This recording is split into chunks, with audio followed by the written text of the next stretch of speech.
Hello and welcome again. I Sumit welcome you all to the online initiative Padlo India. Students, today we will discuss a chapter that is completely different from the league. Physical, organic, inorganic, इन सब से अलग chapter जो है वो आज हम discuss करेंगे and the name of the chapter is chemistry in everyday life. आज जो हम करने वाले हैं वो है केमिस्ट्री इन एवरीडे लाइफ. जितना भी केमिस्ट्री हम अपनी डेली लाइफ में देखते हैं, हमें देखने को मिलता है, यूजेस होते हैं, उनके कुछ पैरामीटर्स आज हम लोग डिस्कस करने वाले हैं. So let's start with the video. Chemistry in everyday life. Alright, इसमें हमें तीन बेसिक टॉपिक्स जो है वो पढ़ने हैं. Drugs and medicine, food preservatives and at last जो होगा that we will study about the topic and the concept of soaps and detergents. These are the topic or main topics of this chapter that we are going to study today. First is drugs and medicines. अब जैसा आप ये नाम देख रहे हैं यहाँ पे drugs और medicines, ये वो सारे chemicals होते हैं that are responsible for the therapeutic action in our body. हमारी body के अंदर जितने भी therapeutic actions होते हैं, यानी कि कोई भी chemical stimulation करते हैं जिसकी वजह से body की functioning अच्छी हो जाती है, that will be called as drugs और medicine. उन सभी substances को बोला जाता है drugs और medicines. Basically क्या होता है, drugs जो है वो नशे की हालत को पैदा करने के लिए भी यूज की जाती हैं, या फिर किसी को स्टिमुलेट करना है तो वहां भी यूज किया जाता है. बट यहां जो हम यूज करेंगे ड्रग, वो कौन सा है, that is substance which chemically convert the signals in our body so that a therapeutic action can be caused. That is called drug. उसे ड्रग बोला जाता है, उसे मेडिसिन भी बोला जाता है. कीमोथेरेपी क्या है, व्हाट इज कीमोथेरेपी? ये एक ऐसा वर्ड है जिसमें हम क्या करते हैं, जितने भी केमिकल सब्सटेंसेस होते हैं उन सभी का यूज किया जाता है टू क्योर और टू एल एनी डिजीज. किसी भी डिजीज का ट्रीटमेंट करने के लिए, उसे क्योर करने के लिए जो यूज किया जाता है that is called chemical substances, medicine. और वो जो एक्शन कॉज करते हैं उस एक्शन का नाम है कीमोथेरेपी. कुछ इंपॉर्टेंट क्लासेस जो होती हैं ड्रग्स की वो हमने पढ़नी होती हैं. What are the important classes of drugs? Drugs again therapeutic action cause करने वाला. वो क्या है? सबसे पहला जो आता है that is tranquilizers. The drug is tranquilizer. Tranquilizers क्या होते हैं? देखिए, basically these are those chemicals that is used to relieve stress और मेंटल टेंशन. जितना भी किसी इंडिविजुअल को मेंटल टेंशन है, स्ट्रेस है बॉडी में या दिमाग में, उसको शांत करने के लिए जो भी ड्रग्स यूज की जाती हैं that drugs is considered as tranquilizers. उन्हें ट्रैंक्विलाइजर्स बोला जाता है. इसमें एग्जांपल्स भी लिखे हैं नीचे. ये एग्जांपल्स आपको याद रखने हैं क्योंकि एग्जांपल्स जो हैं ये इंपॉर्टेंट हैं. And let me tell you one thing, आप लोग क्या करें, ये जो एग्जांपल्स यहाँ पर आपको देखने को मिल रहे हैं इनको नोट डाउन कर लें. कैटेगरी लिखें ड्रग का ट्रैंक्विलाइजर, उसके नीचे 2-3 एग्जांपल आप लोग लिख लें सो दैट जब आप इसको दोबारा पढ़ें तो आपको एग्जांपल्स याद रहें. और वो जहां भी आप इसको नोट करें वो अपने पास पेपर रखें, दिन में एक बार उसमें नजर मार लें ताकि ये एग्जांपल आपके दिमाग में रहे. बिकॉज इस चैप्टर में से, इस टॉपिक में से बेसिकली एग्जांपल्स का काफी बड़ा रोल है, वो पूछा जाता है. तो द फर्स्ट इज ट्रैंक्विलाइजर्स. उसके एग्जाम्पल हैं ल्यूमिनल, इक्वानिल, इप्रोनियाजेड. ये सारी ऐसी ड्रग्स होती हैं जो कि स्ट्रेस को कंट्रोल करती हैं, स्ट्रेस मेंटेनेंस में काम आती हैं. बिना डॉक्टर के प्रिस्क्रिप्शन के ये नहीं दिया जाता.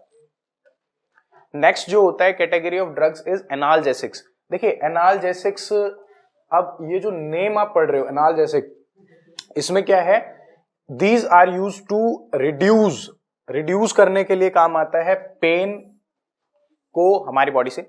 जितना भी पेन जो होगा बॉडी के अंदर, अगर उसको एबॉलिश करना है, एबॉलिश करने के लिए what we will do, we will have to use analgesics but on the prescription of the doctor या मेडिकल प्रैक्टिशनर, तभी हम ये ले सकते हैं. अदरवाइज देखिए, हमें हमेशा डॉक्टर के प्रिस्क्रिप्शन से ही दवाइयां लेनी चाहिए क्योंकि एडवर्स इफेक्ट जो होता है वो केमिकल्स का हो सकता है बॉडी के अंदर.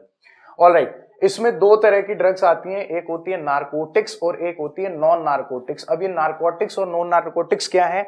नारकोटिक्स ऐसी ड्रग हैं जो पेन तो रिलीव कर देंगी लेकिन हैबिट फॉर्म कर देती हैं. पेन रिलीवर्स होते हैं लेकिन they are habit forming in nature. अगर एक बार आपने लेना स्टार्ट कर दिया तो इनकी हैबिट पड़ सकती है. That particular type of medicines are considered as narcotic drugs. इसके जो एग्जांपल है वो है morphine, codeine and heroin. These are the example of narcotic drugs या chemical substances. Next is non narcotic. Non narcotic drug एक ऐसा drug होता है जो टूथ एक, हेडेक, इन सभी के जो पेन होता है उसको क्योर करने में काम आता है. बट बट ये जो है ऐसे मेडिसिन होती हैं जो कि हैबिट फॉर्म कभी भी नहीं करती, they are not habit forming. इसके जो एग्जांपल्स होते हैं दैट इज एस्पिरिन, पैरासीटामोल, ये कुछ ऐसी दवाइयां हैं जो हैबिट फॉर्म नहीं करेंगी लेकिन दर्द को भी क्योर कर लेंगे। अगर इन दोनों में कंपेयर करें तो non narcotic drugs are much better because they are not habit forming. Next जो आता है, नेक्स्ट आते हैं एंटीसेप्टिक्स। अब एंटीसेप्टिक्स का मतलब क्या होता है? एंटीसेप्टिक्स का मतलब होता है ऐसे केमिकल्स, वो मेडिसिन या वो chemicals that are responsible to kill और to prevent the growth of microorganism without affecting the human tissue. ठीक है, बिना ह्यूमन टिश्यू को इफेक्ट किए जो भी आकर के केमिकल सब्सटेंस बॉडी में और किल करेगा माइक्रो ऑर्गेनिज्म को या फिर उनकी ग्रोथ को रोकेगा, that will be considered as antiseptic. इसको एग्जाम्पल के फॉर्म में Dettol, iodoform, bithionol, tincture iodine, ये सारी चीजें क्या होती हैं? These are the examples of antiseptics. चोट लगती है तो हमेशा डेटॉल से उसको पहले वाउंड को साफ किया जाता है, तब बैंडेज लगाई जाती है। वो इसी वजह से डेटॉल को वहां पे डाला जाता है बिकॉज कि जो माइक्रो ऑर्गेनिज्म है जो वहां पे प्रेजेंट है वो मर जाए या फिर उसकी ग्रोथ है ना बढ़े आगे। That is why these drugs are used and these drugs are considered as antiseptic. इनको एंटीसेप्टिक ड्रग्स बोला जाता है। अच्छा, अब मैं एक चीज और बताऊं आपको, तो जो एंटीसेप्टिक ड्रग होगी वो केवल वाउंड को साफ करने में, या फिर एग्जांपल अगर इसका दे डिटोल का यूज करेंगे तो ये जितने भी हमारे शरीर पर आने वाले eight the time of wound और कोई चोट लगती है या फिर कुछ भी होता है, जलता है, छिलता है, तो वहां पर माइक्रो ऑर्गेनिज्म में ग्रोथ स्टार्ट हो जाती है। ये ग्रोथ को रोकेंगे, मारेंगे। लेकिन अगर वहां पर दर्द है तो उन दर्द को ठीक करेगा analgesic, because both are the medicine that are used, की जा सकती हैं, लेकिन दोनों का अलग अलग फंक्शन है। हर एक मेडिसिन का अपना एक यूनिक फंक्शन है जो दूसरे मेडिसिन के फंक्शन को डिस्टर्ब नहीं करता कभी भी। ये इनकी यूनिक और खास बात होती है। जब ड्रग डिजाइन किया जाता है, ड्रग बनाया जाता है, तो उस टाइम पे यही ध्यान रखा जाता है कि एक केमिकल जो होता है वो दूसरे केमिकल के जितने भी रिसेप्टर्स हैं उनको डिस्टर्ब ना करे, इस बात का ध्यान रखा जाता है। और यही होता है ड्रग डिजाइनिंग का वे। ड्रग को जब डिजाइन किया जाता है तो उसको इस तरीके से डिजाइन किया जाता है ताकि एक केमिकल सब्सटेंस का जो रिसेप्टर हो वो एक ही रिसेप्टर के ऊपर जाकर के एक्ट करे, दूसरे के साथ कोई छेड़छाड़ ना करे। ठीक है, ऑलराइट। जैसा हम यहाँ पे बात कर रहे हैं एंटीसेप्टिक की, एंटीसेप्टिक ऐसी मेडिसिन हैं जो कि ग्रोथ को रोकती है या किल करती है माइक्रो ऑर्गेनिजम्स को। नेक्स्ट जो आता है, नेक्स्ट इज डिसइंफेक्टेंट।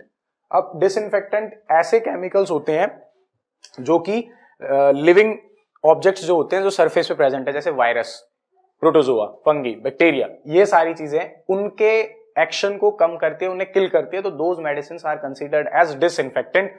उन्हें डिसइंफेक्टेंट बोला जाता है। For example KMNO4, Cl2। Cl2 का तो आपने काफी यूज सुना होगा क्योंकि जितने भी हमारे वाटर ट्रीटमेंट प्लांट्स होते हैं सब में एक बहुत अच्छा जो डिसइंफेक्टेंट है वो क्लोरीन है। वो क्लोरीन है। बिना क्लोरीन के डिसइंफेक्टेंट का इमेजिनेशन नहीं किया जा सकता। ब्लीचिंग पाउडर भी हम यूज करते हैं काफी जगह पर पानी को डिसइंफेक्ट करने के लिए, जर्म्स को मारने के लिए। These are considered as disinfectant, particularly disinfectant इन्हें बोला जाता है। Next is antibiotics. एंटीबायोटिक्स जो होती हैं ये बहुत ज्यादा इंपॉर्टेंट और बहुत बड़ी कैटेगरी होती है ड्रग्स की, क्योंकि इनका जो मेन मकसद होता है, देखिए एंटीबायोटिक्स ऐसी ड्रग्स होती हैं या ऐसे केमिकल सब्सटेंस होते हैं जो कि माइक्रो ऑर्गेनिज्म से प्रोड्यूस होते हैं and they are used to kill them और inhibit the growth of microorganism. मतलब एक ऐसा दवाई है या एक ऐसा ये ड्रग होता है, ऐसा केमिकल सब्सटेंस होता है जो कि माइक्रो ऑर्गेनिज्म से बनाया जाता है और उन्हें किल करने के लिए बनाया जाता है।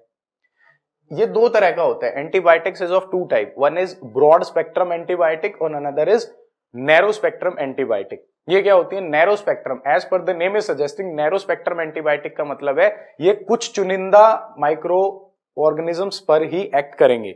लेकिन अगर हम बात करें ब्रॉड स्पेक्ट्रम एंटीबायोटिक्स की, तो ये ऐसे एंटीबायोटिक्स होते हैं जो कि एक wide range of bacteria, wide range of virus, wide range of protozoa, fungi, इन सब पे एक्ट करते हैं। तो that will be considered as broad spectrum antibiotics. इसके जो एग्जांपल्स हैं they are written over there. Penicillin सबसे पहला, दुनिया का सबसे पहला एंटीबायोटिक, टेट्रासाइक्लिन, एम्पिसिलिन, ये सारे हैं। इनके अलावा ऑफ्लोक्सासिन है। मतलब बहुत सारी चीजें होती हैं एंटीबायोटिक में। इट इज ओशियन, एक ओशियन है। काफी सारे एंटीबायोटिक्स जो है डेवलप किए जा चुके हैं टिल डेट एंड बहुत सारे जो है इन प्रोसेस है डेवलपमेंट के।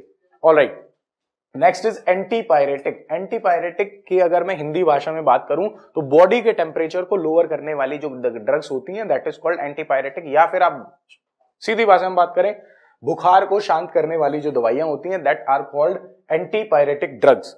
इसमें सबसे बेहतरीन नाम है पैरासीटामोल, एस्पिरिन। ये दो ड्रग्स नॉर्मल ले जाने वाली दवाइयां हैं जो कि बुखार को ठीक करती हैं। पैरासीटामोल है, एस्पिरिन है, इन सभी से आप वाकिफ हैं, ये आपने कभी ना कभी लाइफ में जरूर देखी होगी, आपके बड़े खाते हैं, आपको बुखार होता है तो आप भी लेते हो। नेक्स्ट आती है एंटी फर्टिलिटी ड्रग्स। ये भी इंपॉर्टेंट है क्योंकि ये अभी अभी एड ऑन हुआ है। एंटी फर्टिलिटी ड्रग्स ऐसे ड्रग्स होते हैं that are used to control birth and population. Birth controlling pills जो होती हैं that are called as anti fertility drugs, उन्हें एंटी फर्टिलिटी ड्रग्स बोला जाता है। देखिए पॉपुलेशन कैसे बढ़ती है, whenever the fertilization of egg and sperm will take place, तो at that time embryo will start growing, embryo बनना स्टार्ट होता है। इनका मेन काम क्या होता है, ये जो फर्टिलाइजेशन के बाद जो एम्ब्रियो बना है उसको डेवलपमेंट को रोक देते हैं और उसे बाहर निकाल देते हैं वुमेन की बॉडी से by the action that is known as menstruation cycle, और ब्लीड के साथ वो बाहर निकल जाता है। इनका काम यही होता है एंटी फर्टिलिटी ड्रग्स का। इसके जो एग्जाम्पल है ये मतलब ये जो ऐसी ड्रग्स हैं जो कि मिक्सचर होती हैं सिंथेटिक एस्ट्रोजन का और प्रोजेस्टेरोन का, या फिर आप बोल सकते हो जो एस्ट्रोजन प्रोजेस्टेरोन जो फीमेल हार्मोन्स हैं इन्हीं के डेरिवेटिव्स होते हैं ये जो हेल्प आउट करते हैं इन बर्थ कंट्रोल। इसके एग्जांपल जैसे ये मालाडी या फिर नॉर्थिंड्रॉन, नोवेस्ट्रॉल, ये सारे के सारे इनके एग्जांपल्स हैं जो दिए जाते हैं at the time of birth control. ये प्रिकॉशंस जब ली जाती हैं तब ये यूज होते हैं। Alright, next is antacid. Antacid the basic characteristic of medicine antacid. इसमें क्या होता है, देखिए antacids are basically those medicine that will cure acidity. जो एसिडिटी को क्योर करेंगे वो जो ड्रग्स होती हैं दैट इज कॉल्ड एंटासिड्स, उन्हें एंटासिड्स बोला जाता है। हमारे पेट के अंदर जो है सभी ह्यूमन बींग्स के अंदर HCl नाम का एक एसिड पाया जाता है जो हेल्प आउट करता है चीजों को डाइजेस्ट करने में। अगर इसकी मात्रा बढ़ जाती है तो हमें कुछ दवाइयां या कुछ केमिकल सब्सटेंस ऐसा लेना पड़ता है जो उसके अमाउंट को शांत करे। तो वो जो अमाउंट है वो शांत कैसे होगा, कब होगा, जब हम एंटासिड्स यूज करेंगे। Whenever we will use antacids, जब हम एंटासिड्स को यूज करेंगे तब ऐसा होगा।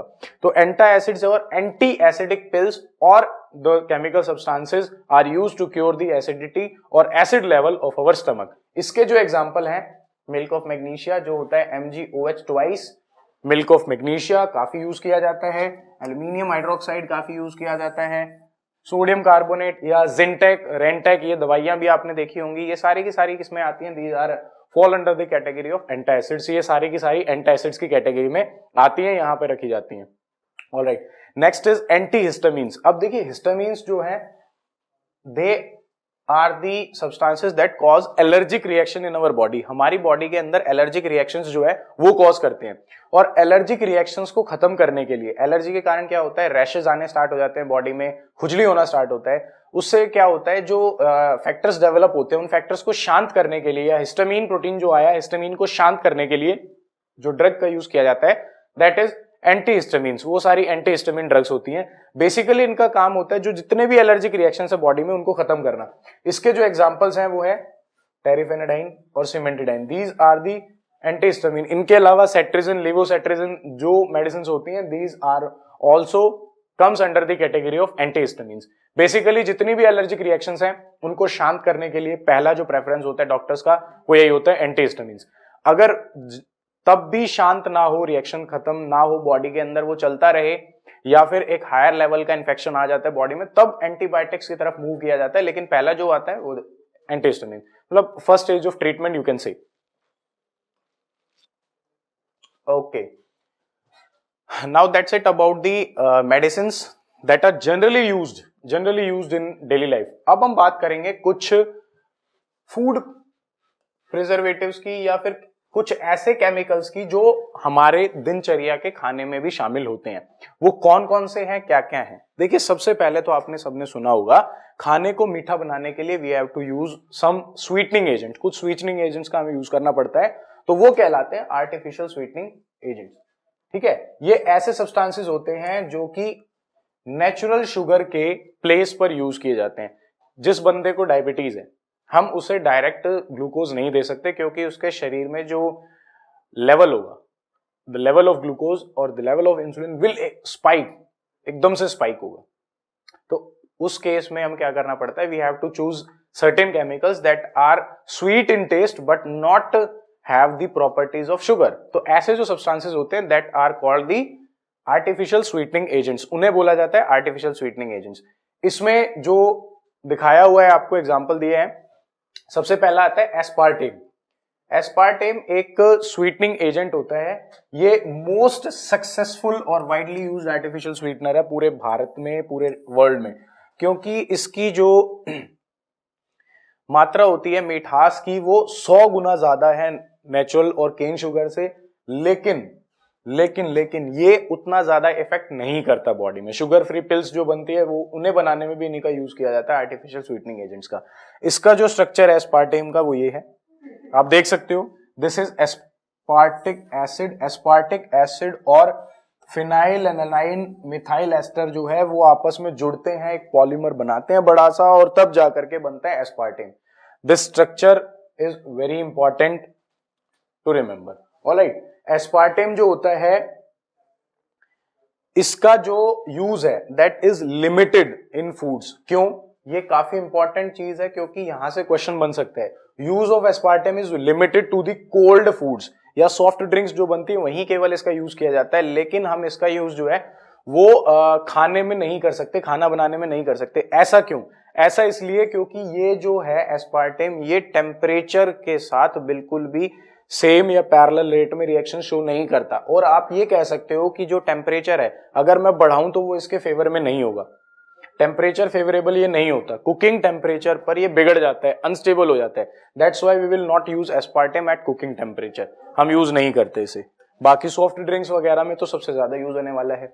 नेक्स्ट आता है सैक्रिन। सैक्रिन जो है ये 400 to 500 टाइम्स मीठा होता है चीनी से, लेकिन उसका जो इफेक्ट है चीनी जैसा नहीं होता, इसलिए आर्टिफिशियल स्वीटनिंग एजेंट बोला जाता है। इसका स्ट्रक्चर ये है जी, this is the structure of saccharin. Saccharin sugar का स्ट्रक्चर है, इसमें अमीनो ग्रुप भी है, कार्बोनिल भी है, सल्फर डाइऑक्साइड ग्रुप भी है, you may say that, benzene ring के साथ वो सब जुड़ा हुआ है। नेक्स्ट जो आता है आपका sucralose. It is most important क्योंकि ज्यादातर लोग इसी का इस्तेमाल करते हैं। ट्राइक्लोरो डेरिवेटिव है सुक्रोज का, जिसका स्ट्रक्चर आप देख सकते हो, सुक्रोज का स्ट्रक्चर है ये। दिस इज ग्लाइकोसिडिक बॉन्ड, ये ग्लाइकोसिडिक बॉन्ड होता है जिसने दो कार्बोहाइड्रेट्स को आपस में जोड़ा है। बायोमोलिक्यूल्स में बताया हुआ है, वहां वो वीडियो देखेंगे तो आपको समझ आ जाएगा ग्लाइकोसिडिक बॉन्ड क्या होता है, ये वही है सब स्ट्रक्चर ये है। अच्छा, जो सुक्रालोज होता है, सुक्रालोज का यूज हम काफी करते हैं। Appearance and taste, it is like sugar and it is stable at cooking temperature. अब क्योंकि ये कुकिंग टेम्परेचर पर स्टेबल है तो इसका बहुत ज्यादा यूज किया जाता है चीजों को बनाने में। खाना बनाते हैं, इवन हलवा या फिर आप कोई भी स्वीट बनाते हो तो वहां पर हम इसका यूज कर सकते हैं, बिकॉज ये जो है ये खराब नहीं होता है, कुकिंग टेम्परेचर पे स्टेबल रहता है। It is very stable at cooking temperature. But aspartame में ऐसा नहीं है, उसकी मिठास कम है, हालांकि अगर मैं बात करूं तो स्वीटनिंग वैल्यू में वो कम है, लेकिन जो यहाँ पर सुक्रालोज है इसका एक एडवांटेज है, कुकिंग टेम्परेचर पे स्टेबल है, and if it is stable तो इसका यूज काफी ज्यादा किया जाता है। ऑलराइट, अभी जो हमने बात करी थी केमिकल फूड की, that we have talked about the artificial sweetening agents. अब जो हम बात करेंगे वो करेंगे फूड प्रिजर्वेटिव्स की। फूड प्रिजर्वेटिव्स क्या होते हैं? What are the food preservatives? ऐसे केमिकल्स जो खाने को प्रिजर्व करने के काम आते हैं, उसको प्रिवेंट करने के लिए यूज किए जाते हैं ताकि जो माइक्रोबियल ग्रोथ है वो उन पर ना आए। इसके लिए कैसे? जैसे आप सभी ने सुना है कि नाइट्रोजन का यूज किया जाता है ऑक्सीडेशन ना हो उसके लिए, फैटी और ऑयली सब्सटेंसेस में नाइट्रोजन डाला जाता है। इन द सेम वे जितने भी सब्सटेंसेस यूज किए जाते हैं to preserve the food, that is known as food preservative. सबसे कॉमन एग्जांपल इसका सोडियम बेंजोएट, जिसको यूज किया जाता है सोडियम सॉफ्ट ड्रिंक्स बनाने में या फिर ऐसे कंपाउंड्स बनाने में जिसमें कार्बोनेट आता है, वहां पे यूज करते हैं। कई एसिडिक फूड्स जो होते हैं वहां भी इसका यूज किया जाता है। नमक एक अच्छा प्रिजर्वेटिव होता है, अचार जब डाला जाता है तो नमक को यूज किया जाता है। In the same way there are antioxidants. Antioxidants जो होते हैं like butylated hydroxy toluene and BHA, जैसे कि ब्यूटाइलेटेड हाइड्रोक्सी एनिसोल ये क्या करते हैं, ऑक्सीजन का जो भी एक्शन होगा on the materials of food उनको रिटार्ड करते हैं। रिटार्ड करने का मतलब ऑक्सीजन का जो प्रेजेंस होता है उससे जो फूड को खराब होने का खतरा है उसे रोकते हैं, तो that are called as antioxidants. Antioxidants जो है बॉडी के लिए काफी इंपॉर्टेंट होते हैं, क्योंकि बॉडी में भी एंजाइम सेक्शन वगैरह होते हैं, तो उनमें भी ये काफी दिया जाता है, so that the actions of enzyme can be improved.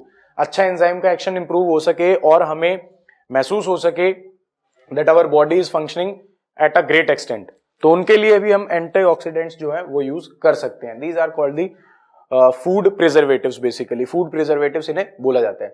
अब जो बात आती है, अब हम बात करेंगे क्लीनिंग एजेंट के बारे में। देखिए केमिस्ट्री पढ़ रहे हैं डेली लाइफ में, तो क्लीनिंग एजेंट तो है ही, क्योंकि साफ सफाई का हमें बहुत ध्यान रखना पड़ता है और उसमें सोप्स, डिटर्जेंट्स, ये सारी चीजें जो हैं वो आती हैं।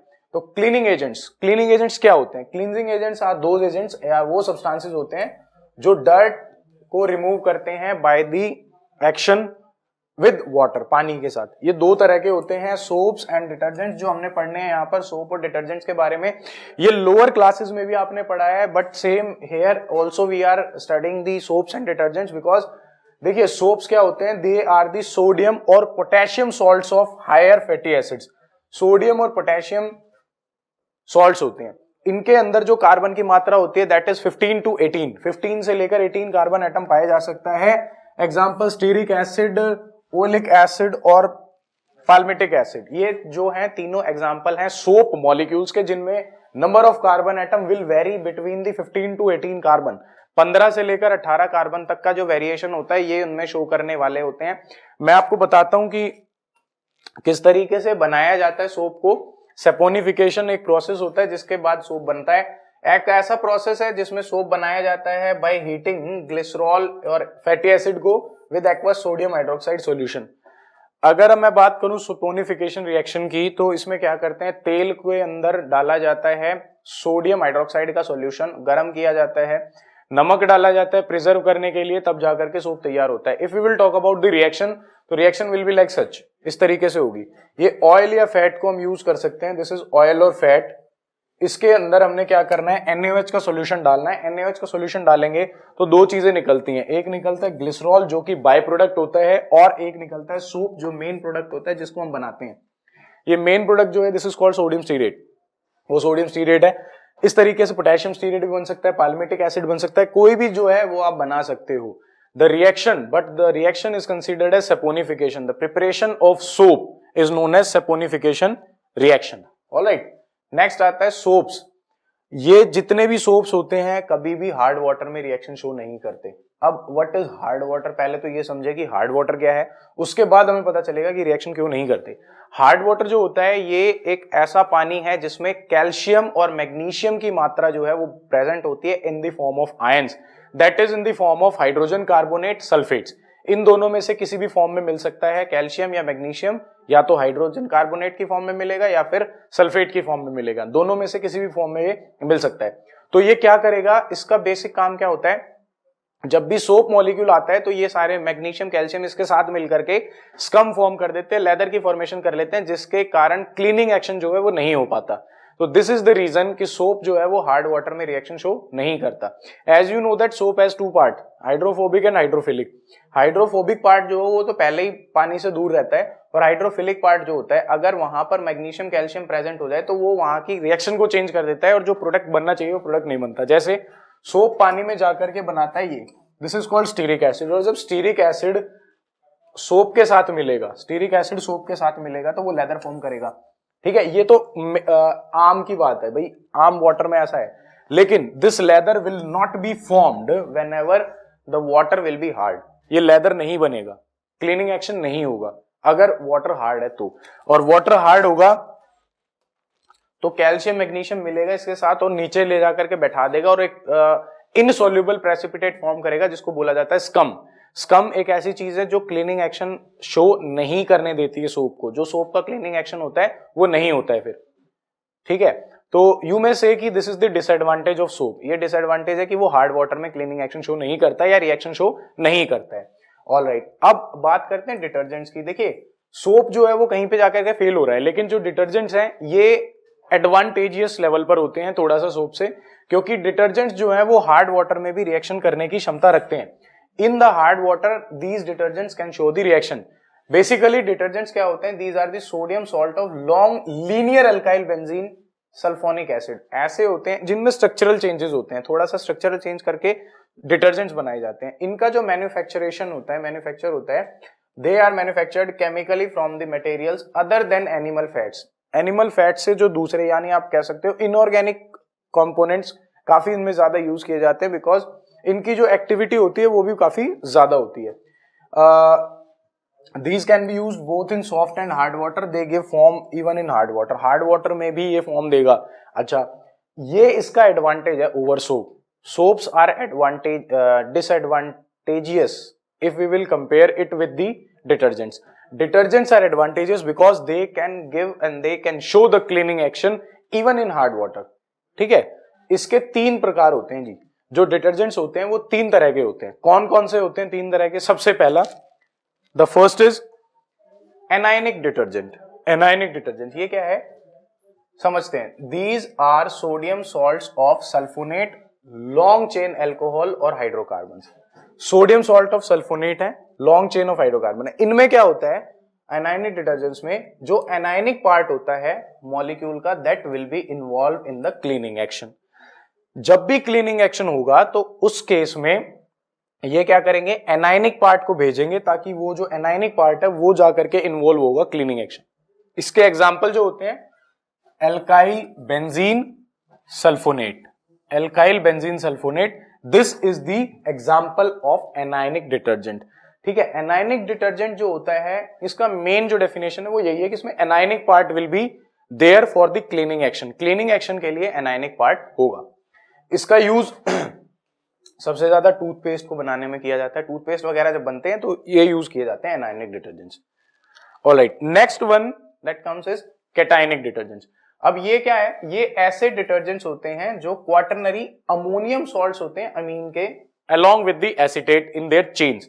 इस तरीके के जितने भी कंपाउंड्स होते हैं they are called the cationic detergents. Basically क्या होता है, इन सभी में क्या होगा, जो कैटायनिक पार्ट होगा that possess a long hydrocarbon chain, right, और इसमें cationic part will be involve in the cleaning action. Example, cetyl trimethyl ammonium bromide. ये सबसे पॉपुलर कैटायनिक डिटर्जेंट है जो कि यूज किया जाता है हेयर कंडीशनर्स को बनाने में। इसके अलावा in case of hair conditioner, इसके अलावा जर्मिसाइड्स बनाने में भी काफी यूज किया जाता है क्योंकि इनमें एंटी जर्म प्रॉपर्टी भी पाई जाती है। कैटायनिक डिटर्जेंट्स जो इसका काम है वो है कैटायनिक पार्ट का इन्वॉल्व कराना, जो भी क्लीनिंग एक्शन होगा उसमें। दूसरा, हेयर कंडीशनर वगैरह में यूज किया जाता है, जर्मिसाइड्स बनाने में यूज किया जाता है, काफी इंपॉर्टेंस है इसकी, you must remember that. The next one is non ionic detergent. Non ionic detergent होता है, नॉन आयनिक डिटर्जेंट एक ऐसा डिटर्जेंट होता है जिसमें आयंस जो होंगे वो प्रेजेंट नहीं होते हैं in their constituent, ions present नहीं होते हैं। जैसे अगर हम एग्जांपल देखें, esters of high molecular mass formed by the reaction of polyethylene glycol and stearic acid are called non ionic detergent. जैसे ये देखिए, स्टीरिक एसिड है, स्टीरिक एसिड एक पॉलीमर होता है, इसको हमने किसके साथ कंबाइन किया है, पॉलीइथाइलिन ग्लाइकोल के साथ। पॉलीइथाइलिन ग्लाइकोल के साथ जब हम इसको कंबाइन करेंगे तो there will be a long chain formation, और इस चेन में कहीं भी आपको आयन दिखाई नहीं देगा। तो ऐसे डिटर्जेंट जिसमें आयन की प्रेजेंस नहीं होती है वो सारे के सारे कहलाते हैं non ionic detergents. Non ionic detergent सबसे ज्यादा यूज किए जाते हैं लिक्विड डिश वॉश बार बनाने में। जितने भी लिक्विड डिश वॉश होते हैं उनको बनाने के लिए जितने भी डिटर्जेंट्स का यूज किया जाता है वो सारे के सारे डिटर्जेंट्स कहलाते हैं नॉन आयनिक डिटर्जेंट्स, या इनसे ही मिलकर के वो बने होते हैं। मेन थिंग इज कि इनमें कोई भी आयन प्रेजेंट नहीं होता। डिटर्जेंट्स का पार्ट है तो सोप के ऊपर तो एडवांटेजेस ये है ही है, you must remember that. Okay, these are the examples that we have discussed of the things that we see in our daily life related to the chemistry. I hope you all have understood, and you must read NCERT book as I told you in every video. NCERT भी पढ़ना है आपने इसके साथ। जितना भी हमने किया है ये सारा का सारा to the point है। If you will study the NCERT, you will get more deeper knowledge than that. All right, thank you so much. Stay tuned with Padlo India.